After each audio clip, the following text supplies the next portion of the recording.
The Passion Gospel from Matthew. One of the 12, who was called Judas Iscariot, went to the chief priests and said, "What will you give me if I betray him to you?" They paid him 30 pieces of silver, and from that moment he began to look for an opportunity to betray him. On the first day of unleavened bread, the disciples came to Jesus, saying, "Where do you want us to make the preparations for you to eat the Passover?"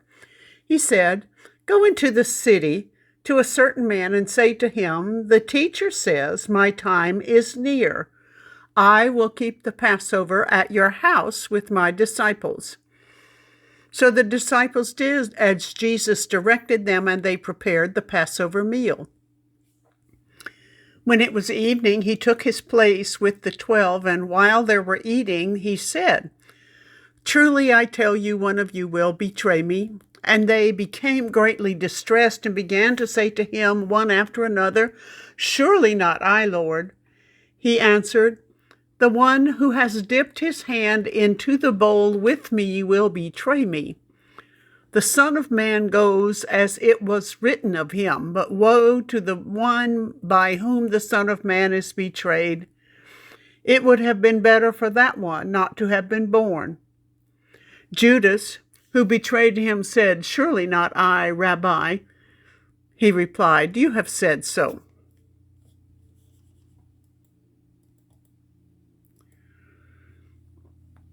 While they were eating, Jesus took a loaf of bread, and after blessing it, he broke it, gave it to the disciples, and said, "Take, eat. This is my body." Then he took a cup, and after giving thanks, he gave it to them, saying, "Drink from it, all of you, for this is my blood of the covenant, which is poured out for many for the forgiveness of sins. I tell you, I will never drink of this fruit of the vine until that day when I drink it new with you in my Father's kingdom." When they had sung the hymn, they went out to the Mount of Olives. Then Jesus said to them, "You will all become deserters because of me this night, for it is written, I will strike the shepherd. The sheep of the flock will be scattered. But after I am raised up, I will go ahead of you to Galilee." Peter said to him, "Though all become deserters because of you, I will never desert you."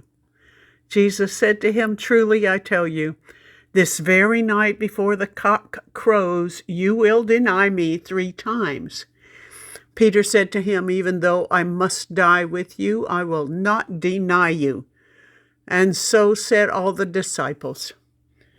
Then Jesus went with them to a place called Gethsemane, and he said to the disciples, "Sit here while I go over there and pray."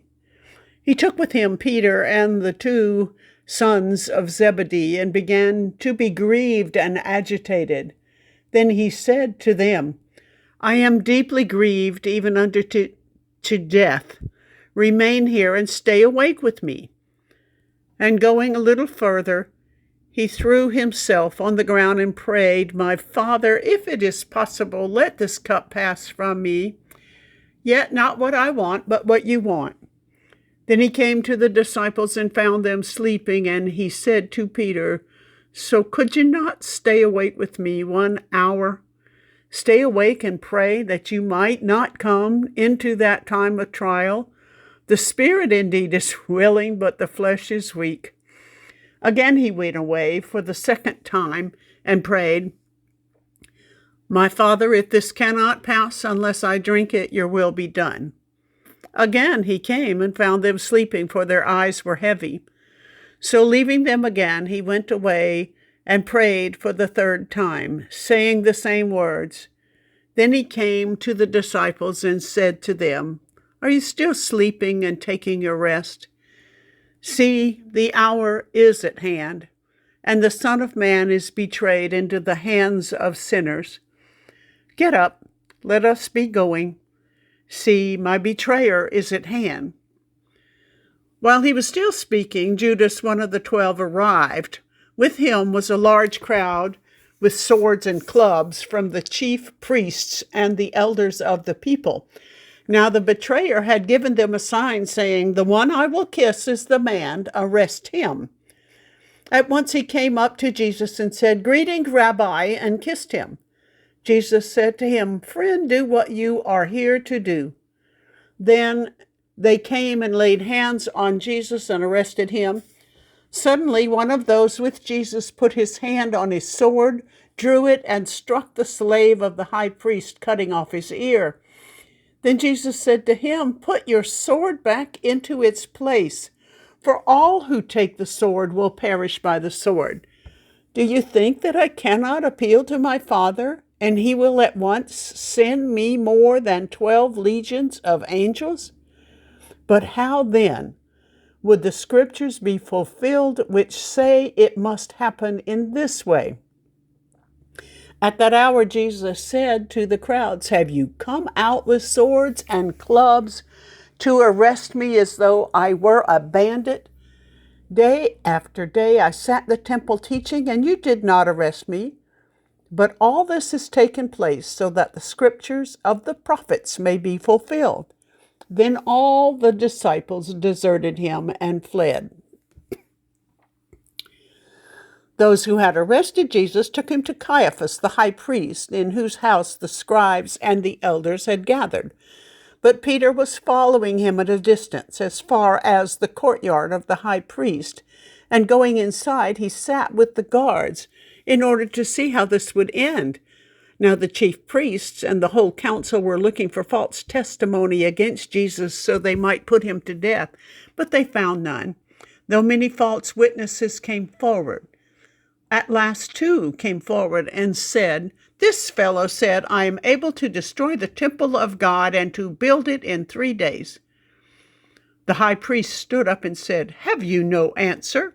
What is it that they testify against you?" But Jesus was silent. Then the high priest said to him, "I put you under oath before the living God. Tell us if you are the Messiah, the Son of God." Jesus said to him, "You have said so. But I tell you, from now on you will see the Son of Man seated at the right hand of power and coming on the clouds of heaven." Then the high priest tore his clothes and said, "He has blasphemed. Why do we still need witnesses? You have heard his blasphemy. What is your verdict?" They answered, "He deserves death."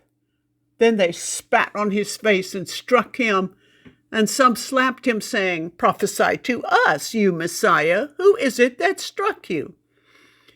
Now Peter was sitting outside in the courtyard. A servant girl came to him and said, "You are also with Jesus the Galilean." But he denied it before all of them, saying, "I do not know what you are talking about." When he went out to the porch, another servant girl saw him, and she said to the bystanders, "This man was with Jesus of Nazareth." Again he denied it with an oath, "I do not know the man." After a little while the bystanders came up and said to Peter, "Certainly you are also one of them, for your accent betrays you." Then he began to curse, and he swore an oath, "I do not know the man." At that moment the cock crowed. Then Peter remembered what Jesus had said, "Before the cock crows, you will deny me 3 times." And he went out and wept bitterly. When the morning came, all the chief priests and the elders of the people conferred against Jesus in order to bring about his death. They bound him, led him away, and handed him over to Pilate, the governor. When Judas, his betrayer, saw that Jesus was condemned, he repented and brought back the 30 pieces of silver to the chief priests and elders. He said, "I have sinned by betraying innocent blood." But they said, "What is that to us? See to it yourself." Throwing down the pieces of silver in the temple, he departed, and he went and hanged himself. But the chief priests, taking the pieces of silver, said, "It is not lawful to put them into the treasury, since they are blood money." After conferring together, they used them to buy the potter's field as a place to bury foreigners. For this reason, that field has been called the field of blood to this day. Then was fulfilled what had been spoken through the prophet Jeremiah. And they took the 30 pieces of silver, the price of the one on whom a price had been set, on whom some of the people of Israel had set a price, and they gave them for the potter's field, as the Lord commanded me. Now Jesus stood before the governor, and the governor asked him, "Are you the king of the Jews?" Jesus said, "You say so." But when he was accused by the chief priests and elders, he did not answer. Then Pilate said to him, "Do you not hear how many accusations they make against you?" But he gave him no answer, not even to a single charge, so that the governor was greatly amazed. Now at the festival, the governor was accustomed to release a prisoner for the crowd, anyone whom they wanted. At that time, they had a notorious prisoner named Jesus Barabbas. So after they had gathered, Pilate said to them, "Whom do you want me to release for you, Jesus Barabbas, or Jesus who is called the Messiah?" For he realized that it was out of jealousy that they had handed him over. While he was sitting on the judgment seat, his wife sent word to him, "Have nothing to do with that innocent man, for today I have suffered a great deal because of a dream about him." Now the chief priests and the elders persuaded the crowds to ask for Barabbas and to have Jesus killed. The governor said again to them, "Which of the two do you want me to release for you?" And they said, "Barabbas." Pilate said to them, "Then what should I do with Jesus who is called the Messiah?" All of them said, "Let him be crucified." Then he asked, "Why? What evil has he done?" But they shouted all the more, "Let him be crucified." So when Pilate saw that he could do nothing, but rather that a riot was beginning, he took some water and washed his hands before the crowd, saying, "I am innocent of this man's blood. See to it yourself." Then the people as a whole answered, "His blood be on us and on our children." So he released Barabbas for them, and after flogging Jesus, he handed him over to be crucified. Then the soldiers of the governor took Jesus into the governor's headquarters, and they gathered the whole cohort around them. They stripped him and put a scarlet robe on him, and after twisting some thorns into a crown, they put it on his head. They put a reed in his right hand and knelt before him and mocked him, saying, "Hail, King of the Jews!" They spat on him and took the reed and struck him on the head. After mocking him, they stripped him of the robe and put his own clothes on him. Then they led him away to crucify him. As they went out, they came upon a man from Cyrene named Simon. They compelled this man to carry his cross. And when they came to a place called Golgotha, which means place of the skull, they offered him wine to drink mixed with gall. But when he tasted it, he would not drink it. And when they had crucified him, they divided his clothes among themselves by casting lots. Then they sat down there and kept watch over him. Over his head they put the charge against him, which read, "This is Jesus, the King of the Jews." Then 2 bandits were crucified with him, one on the right and one on his left. Those who passed by derided him, shaking their heads and saying, "You who would destroy the temple and build it in 3 days, save yourself. If you are the Son of Man, come down from the cross."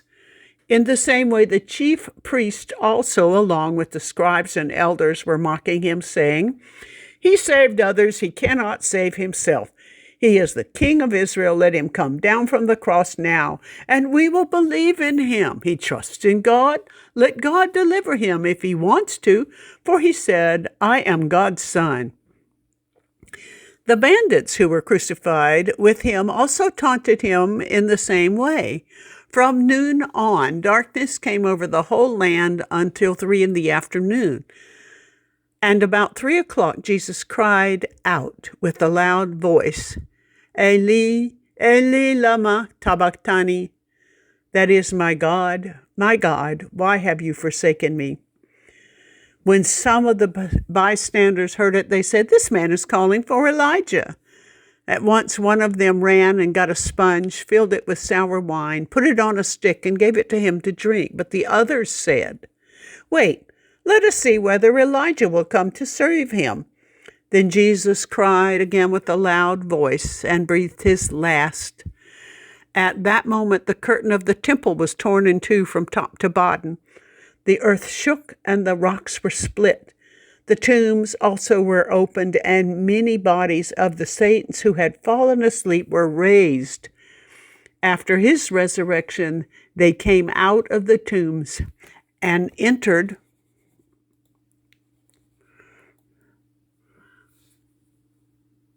the holy city and appeared to many.